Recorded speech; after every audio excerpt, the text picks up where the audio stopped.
hard in our lives to fit in. We try to fit into certain groups, certain frats, certain sororities, among certain friends, yet the people we idolize are the ones that stand out.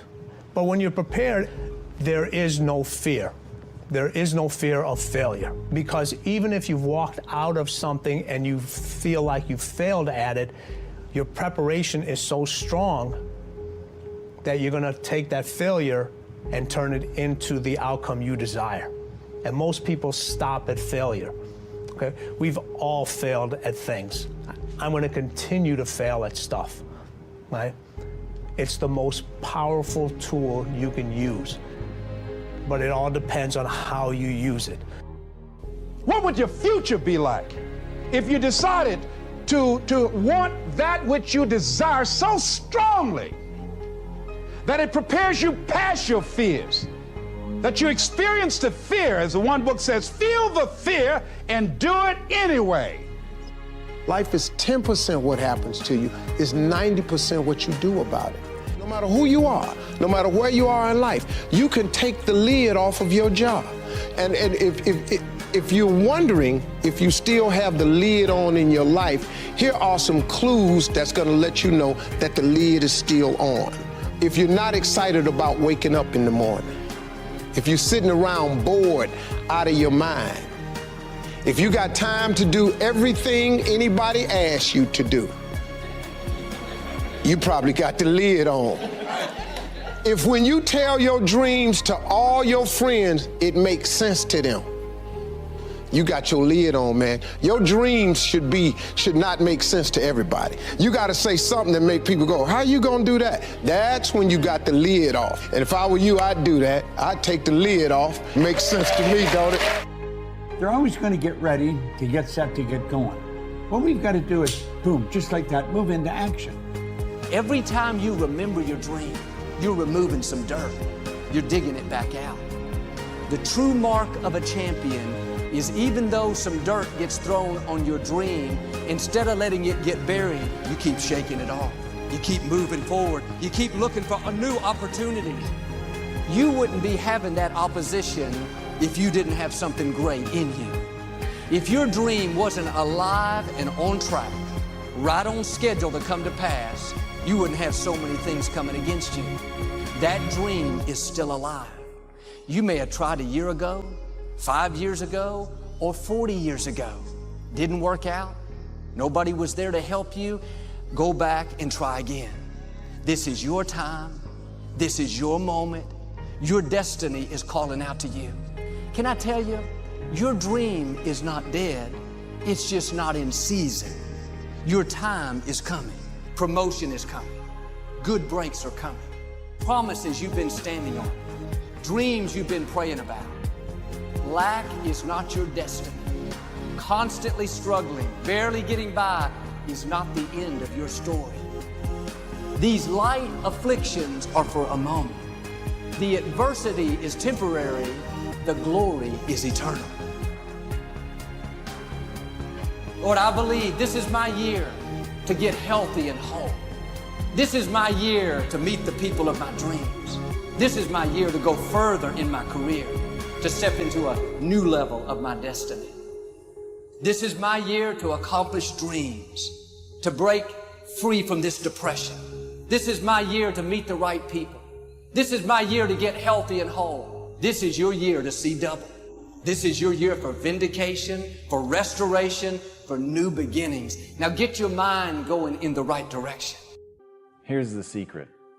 The people that do the most with their lives, the people that seem the most self-assured, the ones that seem to embody confidence, the ones that seem to define confidence, they're the ones that had to face down the most fear. They simply didn't linger in it. Don't hate your competitors. Respect your competitors. Learn from him.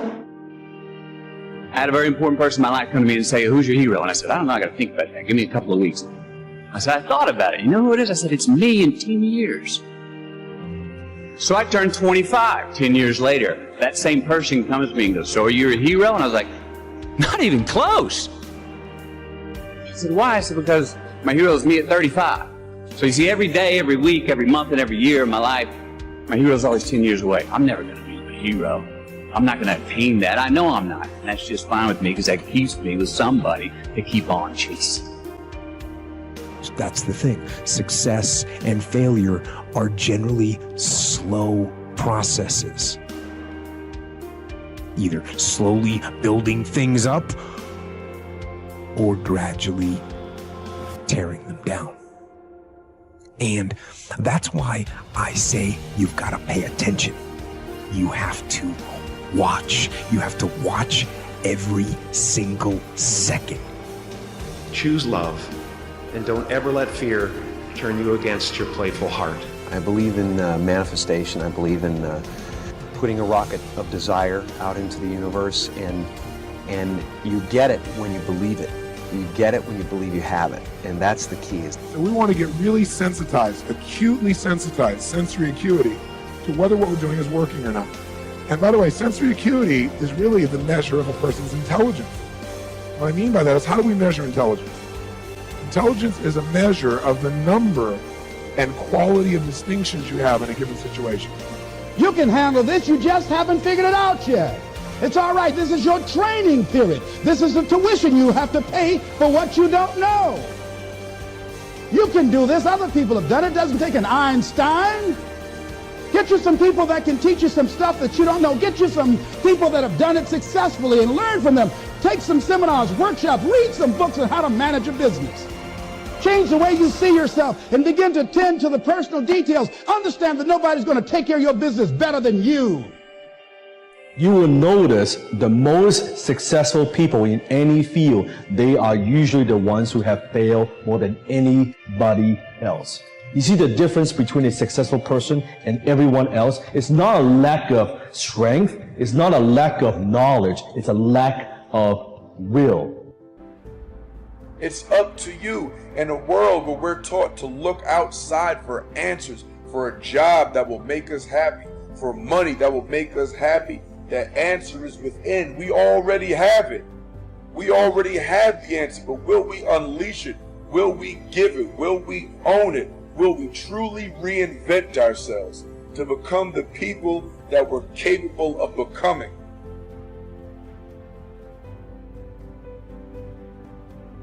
The bow too tightly strung is easily broken, says one of the Proverbs. Balance is a gorgeous thing. So be monomaniacal in your execution around your high-value targets, your HVTs, your mission plan, but also build in some rewards. And that's going to send a gorgeous message to your conscious and your subconscious mind that, hey, this daily practice of execution around my deliverables is a beautiful thing. And you create this thing called momentum. And the monk who sold his Ferrari, I went back and I saw this recently.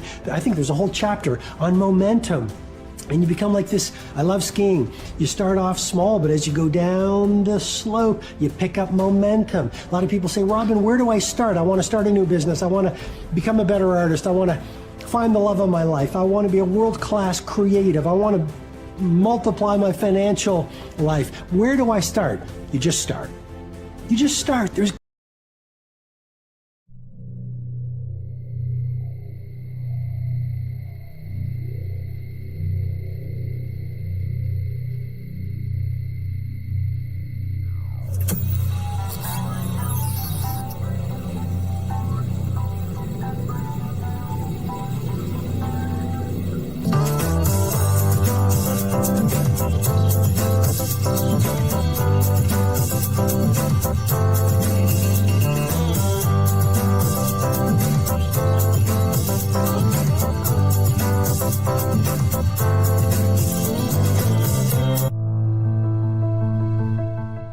Ask yourself one question.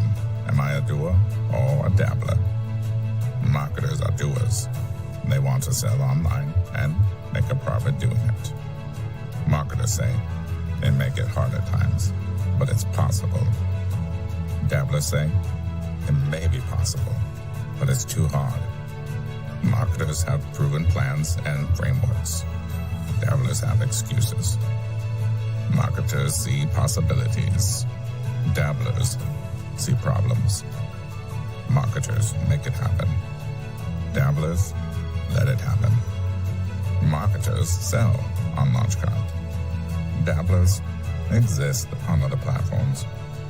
Which are you, a marketer or a dabbler? I am a marketer.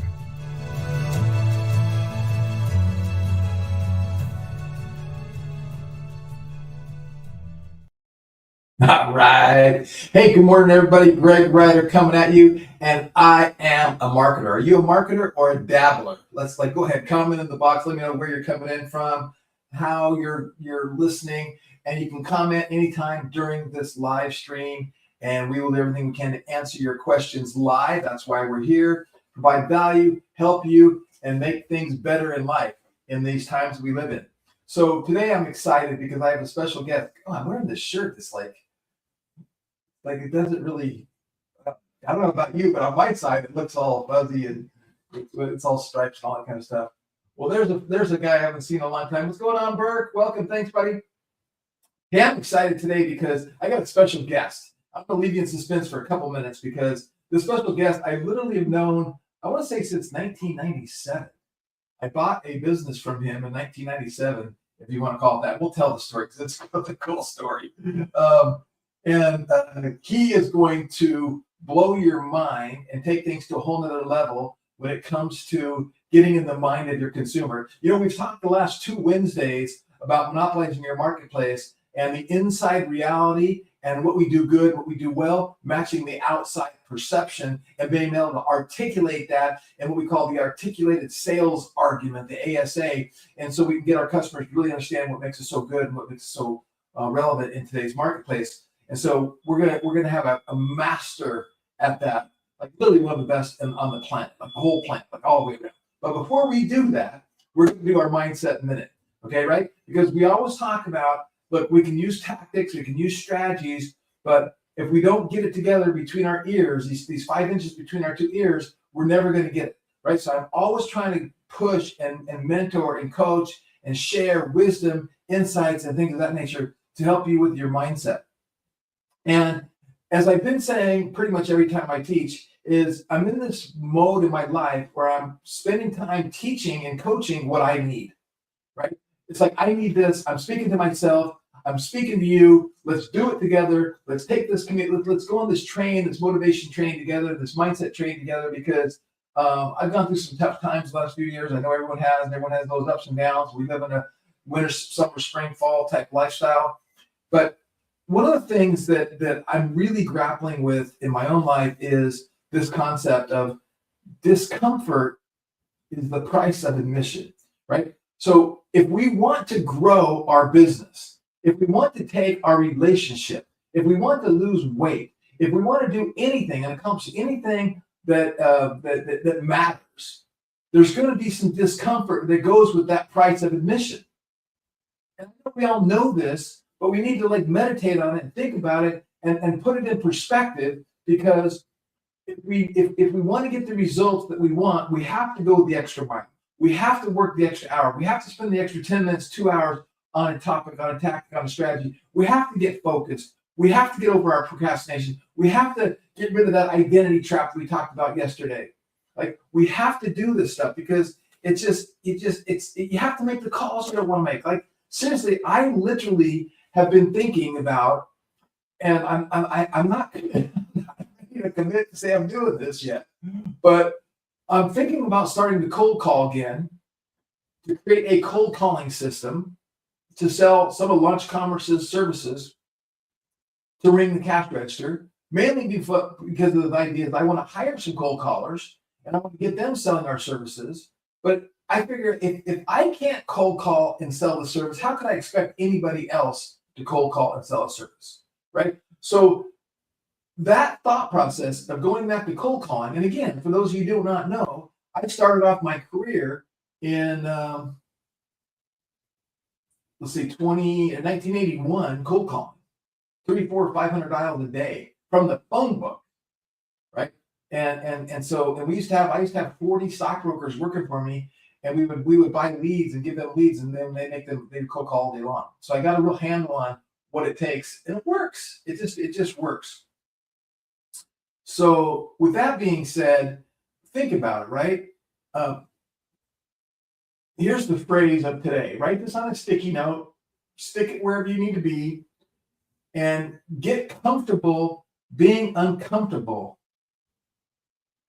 I've done a pretty good job of mastering that. Get comfortable of being uncomfortable, right? The minute you can get comfortable being uncomfortable and you can push through those things, those fear storms, the identity crisis, and the things that are holding you back, you'll be able to accomplish new things. Boom. So click that. That is today's Mindset Man. I hope you enjoyed that. Now, without further ado, I'm going to bring up our guest. Boom, here he comes. Michael Millman, welcome to the stage. Hey, Greg. There you go. Now I hear you. Yep. Didn't want to be bringing in background noise before it was necessary. Good deal. So, Michael, I go back. What was it? 1997, 98, 99? Somewhere around there. It's been nearly 30 years for sure. Oh my gosh, we're getting old. Okay, I got to tell a quick story. Yeah, I got to tell a quick story. Then we'll get into this topic. So, when I first met Michael, he had a server farm, and I had very vague memories, but I remember going into a room. There's these servers lined up along the wall, and he was cold emailing AOL accounts, and he had mastered a strategy of cold emailing accounts, and then he was offering them something. It was like a $5 something or $7 something, and they were literally mailing him checks in cash in the mail. And when I got to this place, I remember a table. I remember on the table just a stack of envelopes filled with these $5 and $7 checks. And I'm like, what the heck is going on? He's like, oh yeah. He goes, I figured out how to target people that got brand new accounts on AOL. And if you guys remember AOL, it used to say, you got mail. And he goes, Greg, the open rates are outrageous, and it was amazing. And you want to add a little bit to the story, but I ended up buying those servers from him. And we took those servers, that same concept, and we built up the superstockpick.com, the wallstreetstockpick.com, and a third newsletter. And we ended up building a newsletter of 1 million people in 3 separate newsletters, and we were using it to promote stock. It was amazing. So that's how long we go back.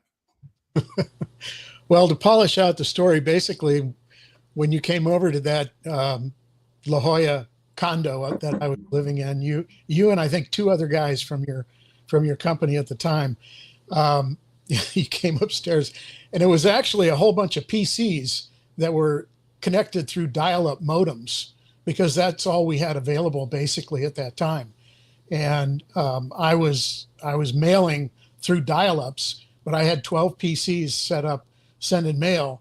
And what we actually did was promote those newsletters and stock picks for you. And it worked really well. We did it for a while.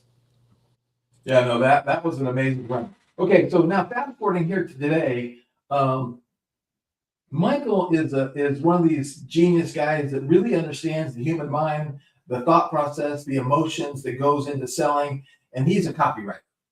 And he has made his living and his fortune to fame and everything by writing copy that helps not only build relationships, build rapport, indoctrinate, but sell.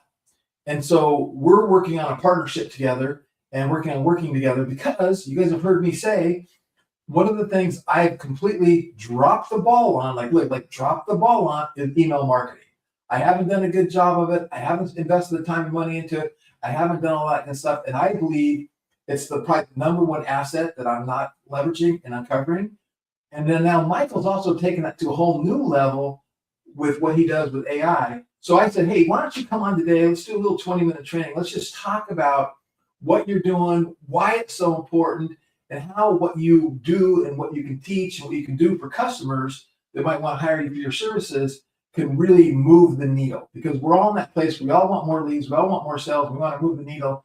And I'm always telling people, Michael, that if it's not your genius, it's not your job, right? So you got to hire experts, and keep this in mind. You get what you pay for. You hire crappy people, you get crappy work. You try to think that AI alone is going to give you what you need to really ring the cash register. Good luck to that. So Michael, tell us some concepts and some thought processes, and I'll just kind of switch back and forth, and I'll ask some questions. I'll be looking for questions on the screen, And let's drop some bombs and some value on these people. Okay, for sure. Well, I'll hold back on a lot of the origin stories and things of that nature and just get right into what it is that I have uncovered and what I've been doing for quite some time. Really goes back to around 1990 when I came out of a Tony Robbins event on Maui. It's a 2-week event called Certification. And during that event, I learned about how Tony teaches how to control your state, your outcomes, your thought processes by managing what you're feeding your subconscious mind, not your conscious mind, not affirmations and things of that nature, but actually, he called it driving the grooves deep into your subconscious mind. And I also heard Robert Cialdini speak at that event about persuasion and his book, Influence, The New Science of Modern Persuasion. And in the taxi on the way back to the airport after the event, I just got this flood of downloaded information. So I've been writing copy since I was 19 years old, going way back to 1973. But I realized through that ride back to the airport that I could incorporate everything that I learned that 2 weeks into a complete modification of the way that I had been writing copy, which I started off just modeling what I saw other copywriters doing. I was getting direct mail pieces. I was looking at newspaper ads. I was looking at magazine ads. And I taught myself writing copy just by modeling those people. So I was doing all of what I now call the Dead Dinosaur School of Copywriters from the time I was 19 up until 1990, when I was 36. And I got this download of information and I shifted everything at that point to begin writing in such a way that I was communicating directly to the subconscious mind of the audience. And I found that it was incredibly effective because people felt like I was talking directly to them, with them, not at them. And I think one of the major mistakes most people make in writing copy, and when I say most, it's virtually all, almost all, is that they're writing at an audience, they're speaking at an audience instead of connecting with an audience. And they're trying to establish authority on the belief that if you have authority, people are just going to accept what you say and what you tell them to do. A certain part of your audience will. However, not all of them will. And you can increase your effectiveness with the audience that you're communicating with by connecting with their subconscious minds, by establishing and maintaining deep rapport throughout your conversation as you're writing, speaking with them. And then I've elevated that since the age of AI. Now, I started using AI to help me research and write really rough draft copy in 2021. Go ahead, Greg. Okay, yeah. So let me unpack a little bit of that before we move on to that next piece, because the way you just verbalized that is fascinating to me, mainly because a lot of people know I'm officing at a place called Studio Money with Marshall Silver. And Marshall Silver is, in his words, the greatest hypnotist that's ever lived. And he can also kind of back it up because he's done like 600 million in sales. So he's pretty good. So he's pretty good. But he says that everything in our world, in our life, is hypnotizing us. All the advertisers, all the marketing, all the TV, and he uses that word hypnotism in that vein of our subconscious mind. So his whole goal in life is he basically has this company called this product called Turning Point, and he helps reprogram your subconscious mind. Now I started thinking about the reprogramming of your subconscious mind through the late great white hair. What's his name? Proctor? Yeah, Bob Proctor. Yeah, Bob Proctor. And Bob Proctor was the first one that kind of got me to understand the difference between the subconscious mind and the conscious mind. So do me a favor, before you move on to the AI and how you're leveraging all your skill sets with that, let's talk about and try to explain in layman's terms the difference between the subconscious mind and the conscious mind. And for those of you who've been on here every week, I talked about this in a different language set on the Monopolize Your Marketplace 2 Wednesdays ago, and I call it the alpha state and the beta state, right? And I was talking about we got to wake people up from that alpha, get them into beta, which is knocking on that subconscious mind. So Michael's an expert at that. Let's let him get some insight on that. Well, to correct that a little bit, the beta state is where we are right now. It's I got it reversed. Yeah. Yeah, they're reversed. The beta state, and what we're talking about in alpha, beta, theta, delta, and gamma, those are the different brainwave states that the human consciousness goes through.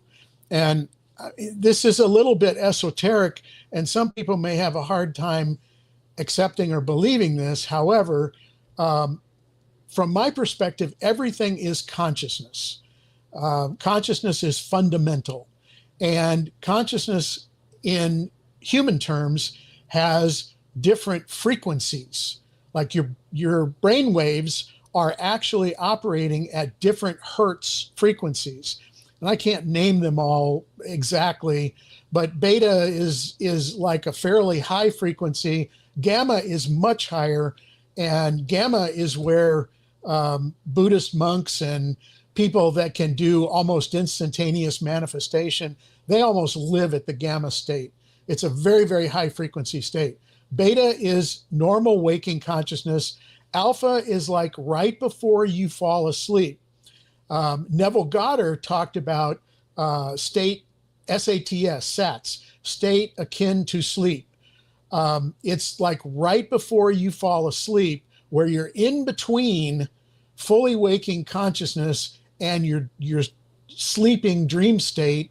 You're in alpha. And Silva Mind Control, Jose Silva, popularized getting people into the alpha state because you could manage your subconscious mind through alpha.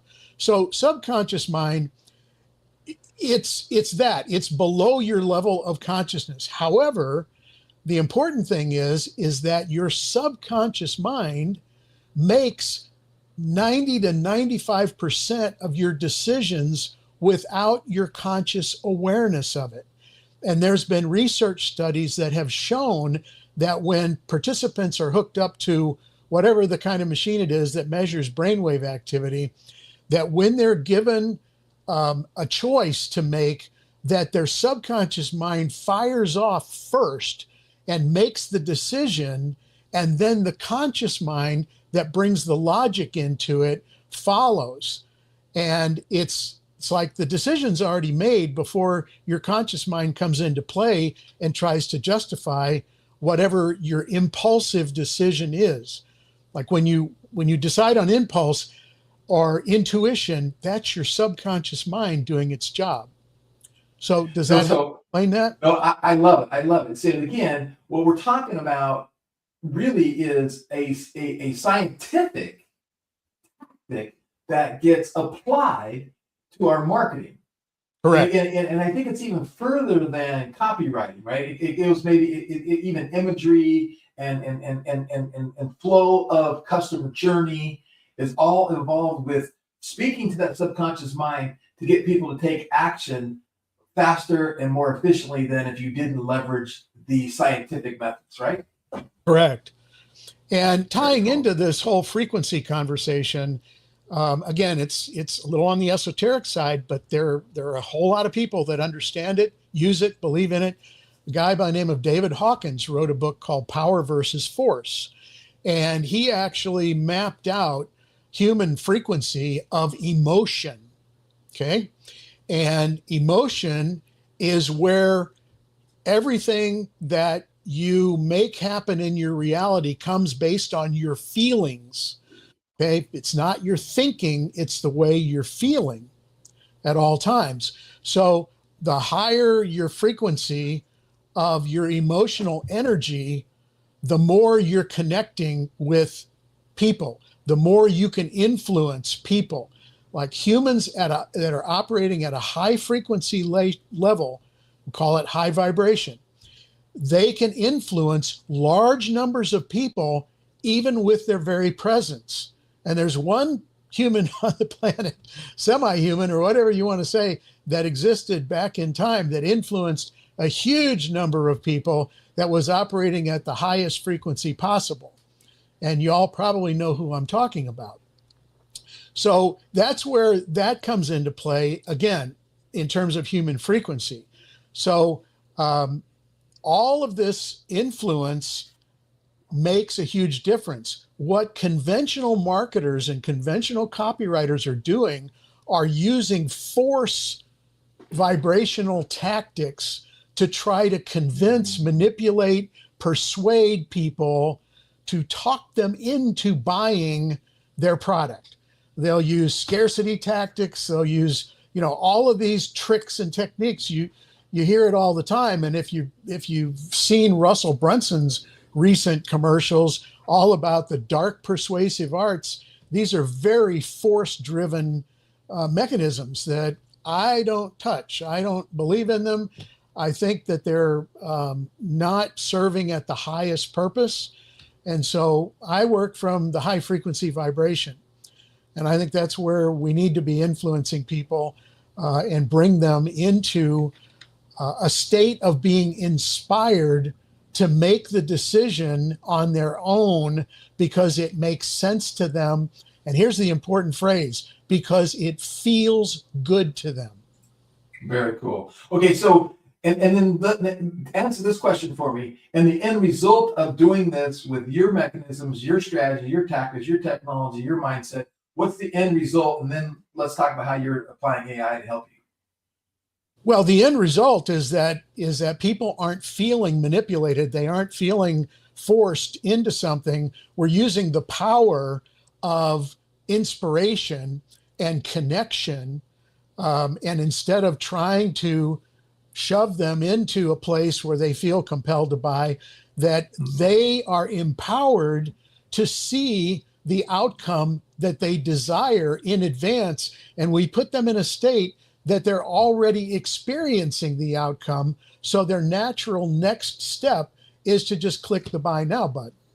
Very cool. Very cool. You know what? All these years, I didn't realize that what kind of got you down this path was going to that Tony Robbins event. Of course, I know you read all the books with Cialdini and all that kind of copyright stuff, but that's kind of fascinating. Okay, so now fast forwarding with all these great tools we have, and people like me thinking, well, I can just go use AI and I can do this, that, and the other thing. And I am using AI and trying to create my brand voice, my context document, which I've been teaching everybody. But now you tell us how you apply AI and why that's superior to what the average person is doing, or even maybe the above average person is doing, like myself. Oh, I just put myself on a pedestal there. Okay. All right. Well deserved. You're doing well. The thing I found about AI, starting with using a product called Jarvis originally in 2021, this was back in the days of COVID, was a writing tool that was the very first one out. It was based on an early version of ChatGPT. I think it was GPT-2 that wasn't even released as its own standalone product. ChatGPT-3 came along very shortly thereafter. Disney sued the people behind Jarvis for using Jarvis because it violated their trademark of Jarvis from the Marvel movies. So they renamed it to Jasper. But what I found in using it early on is that I could do some crude research with it, and I could get it to write me rough drafts that I would go back in and polish. And one of the things I've been known for a very long period of time is being a copy polisher, as opposed to, I don't even like being called a copywriter. I'm more of a copy enhancer. I'm a marketer. I've built 3 multi-million-dollar companies of my own, and I always use my communication skills to do that. So copy is just a tool that I use to influence and inspire people to take action, to do the things that I would like them to do. So stepping forward even further, what I've really stepped into in the last probably maybe 8 months, 7-8 months since late summer, early fall of last year. Quick story, I was working with another internet marketer, And I just got a really deep sense that what he was presenting his product as and the storyline that he was using was absolutely missing the mark of the deep desires that his audience actually had. I got this very deep intuitive hit that something was off. And here I am trying to write copy based on his, or rewrite copy based on his model and the way he's presenting his products to his audience. And I went and developed a protocol that spread across every AI model I had access to. And I ended up evolving that, doing deep research across multiple models. And every model is going to give you somewhat different results. They all have their strengths and their weaknesses. So I have never been one to just use like one thing, like ChatGPT or Claude or Gemini Pro. And I continue to experiment with new models that are coming out. And there's some fascinating, fabulous new models that are available to use free. So I'm starting to incorporate them in my multi-model approach. So I developed very comprehensive prompts to have these models go out and research the market in depth for me and bring back the results, specifically because I was going to cater it to how I languaged my copy to the audience. And I wanted to know their deep desires. I wanted to know what they would respond to. I wanted to know what kind of language they're actually using when they comment on Reddit or in forums or in Facebook groups.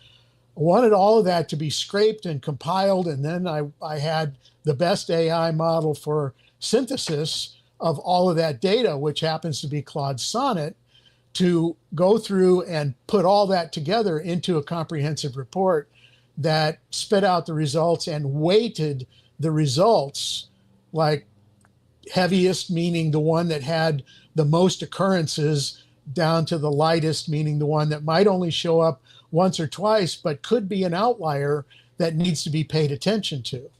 So I built that. And let me add on that real quick, because again, I'm gonna keep reiterating what you're saying in a different language, because I want to make sure I'm hearing it right and want to make sure everyone else is hearing it right. So you're leveraging these learning models, ChatGPT, Claude, Grok, and other ones, to go out and do deep research for the purpose of finding your ideal client avatar and the way they're speaking in real life places like forums and groups. Correct. And then as you get that information, then you then take it and you said the word synthesis, which maybe you could give me another synonym for that, because I kind of think I think I understand what that means, but I want you to kind of dumb it down for me, and then take it from there. Like, so help me with what you do with that synthesis, and what's another synonym for that? To synthesize means that it compiles all of them. It goes through, it reads all the reports, and it starts sticking stuff in boxes, right? That this appeared in 5 models. This appeared in 4 models. This response appeared in 3 models, etc. And so that's what I was talking about the weighting, so that when it writes the final report, telling me what the audience really wants, what their desires are, and what the languages they're using, it's combining all of that into one singular report that gives me the outcome that I'm looking for. That's very cool. That's so cool. Which is to have real market data, because here's the contrarian side of it, is that most people, probably almost all, again, I'm a unicorn. I'm doing things very differently than the rest of the world is. They have a product, or they decide they want to market something, or they want to sell something, what have you. And just because they like it, and then they'll go say, well, how do I write copy for this to get people to buy it? And they use conventional copywriting techniques, but they're working off of making assumptions about their audience or their marketplace. They may talk to a few people, they may try to get a handful of concepts and ideas, and they may, build a little bit around it. In almost every case, they don't have complete, accurate market data down to the actual language the vast majority of their audience is using. Because what I find is that if I feed their language back to them in what I'm writing, in having a conversation with them, they're triggering, their subconscious mind is saying, oh, he's exactly like you are. And one of the things Tony teaches is people do business with people who are like them. People like people who are like them. So it's getting that rapport factor by tapping. No, I love it. And I know that you and I just kind of reconnected, but I've been teaching this thing and I created this PDF called the Goldilocks Customer. Right? And I started off by telling people, again, I'm teaching what I need to do. I'm like, I've been cheating for years and I've done okay. Right? I've been cheating for years, making the assumptions. I know who my customer is, making the assumptions. I know how they talk, making the assumptions. And again, I'm right a little bit of the time, right? But you're talking about optimizing. You're talking about that 1% a day, like that story of, I'm going to go full screen on me for a second. So that if you can increase whatever you're doing 1% a day for a year, that's 365% increase in a year. Well, if I read 10 minutes a day for a year, that's meaningful. If I read 10 minutes one day, it's not meaningful, right?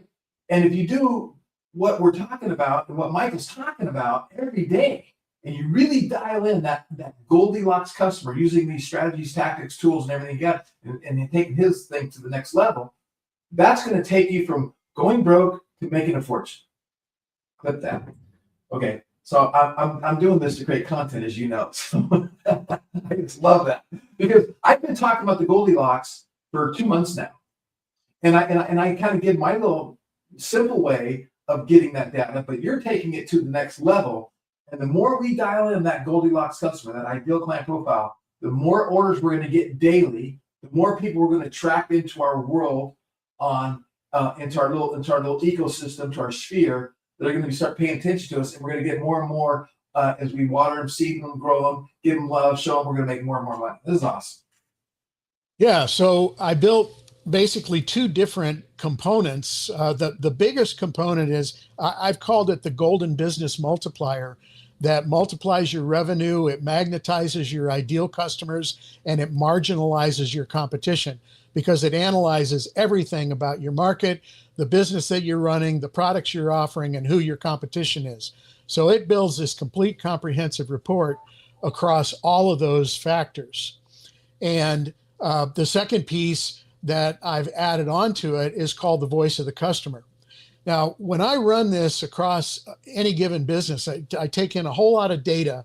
If I'm doing it for a customer's business, I have them fill out an AI-guided questionnaire. So they give the questionnaire to their AI model of choice. It walks them through it, might communicate back and forth with them to extract the best information, and then they send me the transcript of that session. And I use that to feed it into my entire system. I have 7 different research prompts that I'm using that are extremely comprehensive, and they're all different. So they're coming from 7 different angles. And I run that across multiple models to get all of this comprehensive data. So that one set of steps takes a full day alone. I mean, this is not a simple sit down at ChatGPT and type in a prompt and you get all this information. This is a comprehensive deep dive research report that ends up giving you information that just knocks your socks off. It's so in depth and it's so detailed, and it shows you where you're missing revenue, where you can generate additional revenue by doing this or that or the other thing. It's this amazing thing. It's really incredible. And the voice of the customer is another similar process that goes through, and it's the one that does all the deep dive into every place that customers are communicating online about what you're selling. In other words, the product that you're delivering a solution to their desire or their problem. And that one doesn't take quite as long, but it's still about a half a day process to come up with information. And along those lines, I'm gonna make a very, I think, solid assumption here, and that is that you use the word a very elaborate prompt, right? And this prompts, or these prompts, you said 7 prompts plus one. These prompts you created, it isn't like you sat down, like you said, and just create a prompt. These prompts, I'm going to guess that you spent weeks and months on these prompts, but also take the 30 years experience you have to get you to even understand how to possibly even come across the idea to create a prompt. Well, exactly. And it's really surprisingly 53 years of experience. Okay, 53. Okay. We're getting old. 1973. Yeah. I'm a bit my gosh, more long in the tooth than you are even. However, you don't look that old. It's an accumulation of wisdom and knowledge and practical experience, coupled with just these downloads that I get. I call myself a clairsentient, intuitive empath. I'm very empathic, very intuitive, and I just get information. It's like I don't have to sit down and think about things. I just ask a given question, I let it go, and before long, the answer just starts to flood in, and I capture it as best I can. So yeah, I've used all of that to feed AI this history and communication back and forth, using AI to help me construct these prompts in the best, most efficient, and most powerful way possible. And yeah, I did work on it over a period of months to get it where it is. And so there's that's fantastic. And then you have the prompt when somebody hires you to help them, you give them that questionnaire, then use those are your proprietary prompts. It's not like they're floating around the internet. You can go find them on YouTube. You can go look them up in a GTP library. These are your proprietary technology that you created that you use to help bring the cash register for your customers. So this is fascinating. So we're kind of coming towards the end of our time that we can keep going if you want to. But you know what I'm thinking?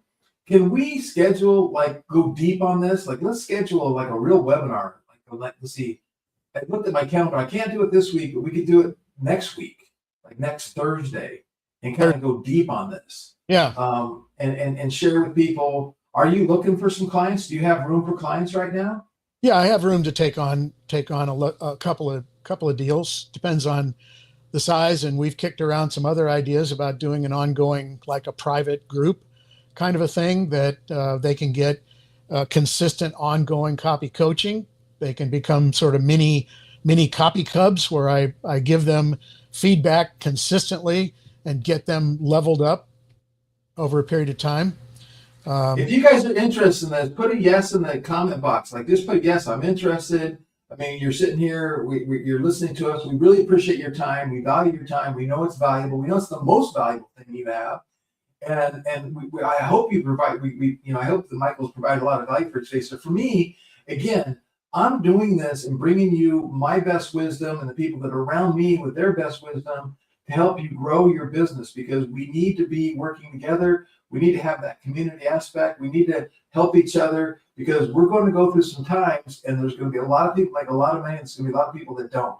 So we want to be the people that make a lot of money, that have the capital and the freedom to take care of our families, and we want you to be with us. But I see some yeses coming in. Thank you for that, you guys. It's awesome. And I think about this and I go, I got to introduce you to Marshall. You're like the perfect guy, the copy whisperer for Marshall. He needs you too. It's just an amazing, because you understand it and he'll understand you even at a level that we don't understand. So that's cool. Well, one other thing that I'll say is that I finally realized in 2006, when I really started looking at the internet marketing game as a whole, when guys like Frank Kern and Andy Jenkins and Mike Filsame and all those guys were forming the syndicate and doing all these launches. That was around 2006-ish, as I recall. I had been writing copy and rewriting copy before that. However, as I was looking at all of this stuff that was coming out, I realized there was not a single piece of copy out there that I had seen that even touched the kind of stuff that I was doing. So I first made the claim in 2006 that I could take any piece of copy written by any copywriter at any point in time, and I could apply what I do to it like another layer by polishing it, by enhancing it, by making it connect with the subconscious mind of the audience and make it perform at a higher level. Some people call that increasing the conversions. I don't like using the word conversion, to be honest with you, because I don't want to convert people. I want to inspire them. That's my whole thing in life. I want to inspire people to take action because they believe it's the right thing to do for them, that their subconscious mind is encouraging them and is whispering in their mind, yes, yes, yes, let's do this. And so that kind of upsets people in the copywriting community when I say that I can take any piece of copy and I can improve it. However, it's absolutely 100% true. And David Deutsch, who's a famous A-list copywriter, is about in our age category, maybe even slightly older, writing financial copy, over $1 billion in sales. He interviewed me and he introduced me to his list as, because I haven't been a big self-promoter, but he introduced me as the best copywriter you've never heard of. And we went through a makeover that I did on a young female bikini fitness model competitor coach. She was teaching young women how to get the kind of body that she had to be able to compete on stage. And she's a mid-20 something young lady. And I embodied her persona and rewrote her copy for her in 2 days and doubled her revenue overnight. And David and I went through that entire makeover, and he said, this is the best copy makeover I've ever seen. So it's powerful, powerful stuff. It really works. No, that's amazing. And so I think it's fascinating. And again, to try to put that in context for some of the people that maybe haven't been around as long as us in that world, copywriters like Frank Kern back in the day, Dan Kennedy in the day, what was the other? There's just a whole slew of them. They were charging $50,000 and up, maybe plus revenue share, to write a sales letter. That's it, just a sales letter. And we're talking about the copy polisher. They would go to guys like Michael to polish what they already wrote, right? So I love that, and I like the copy whisperer as well. Okay, here's what's going to go on. So I see some questions I want to bring up, but I just went and created an event on StreamYard. I'm going to put the link and I'm going to comment. For those of you who are saying yes, go register right now for not tomorrow, but next Thursday. We're going to do 5 p.m. Pacific time.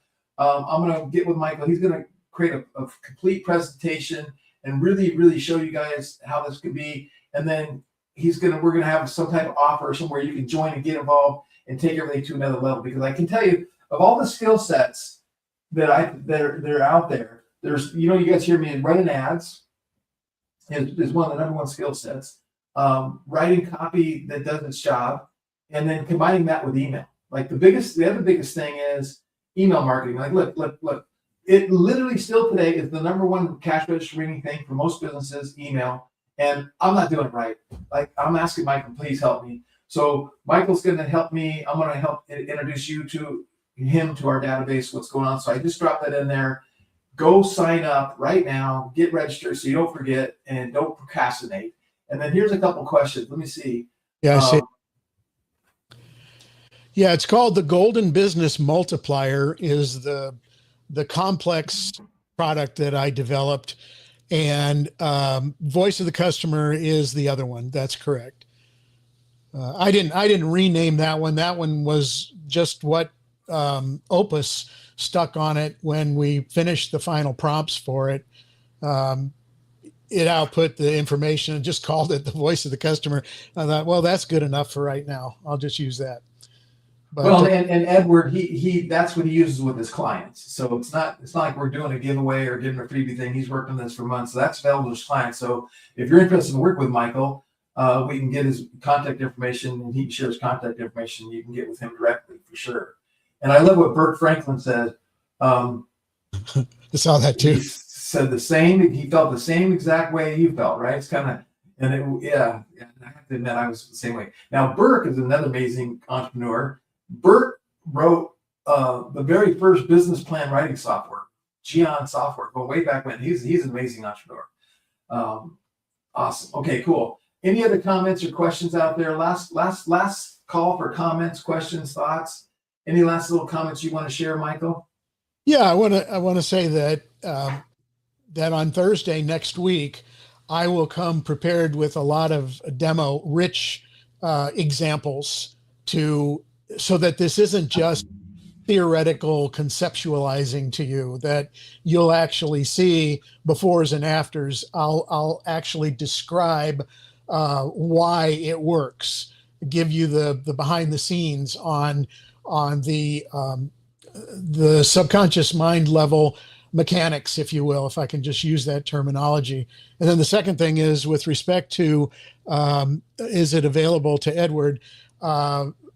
We'll come up with some kind of an offer that if somebody wants to do an engagement with me that involves a remake of some copy that's a relatively significant project, I will include doing the GBM, Golden Business Multiplier, and the Voice of the Customer as part of that package for no additional charge. This will be, I mean, that's a $2,500 engagement just to have me do the day and a half that it takes to run those models based on the amount of time and expertise that I put into it and the value that it churns out at the end.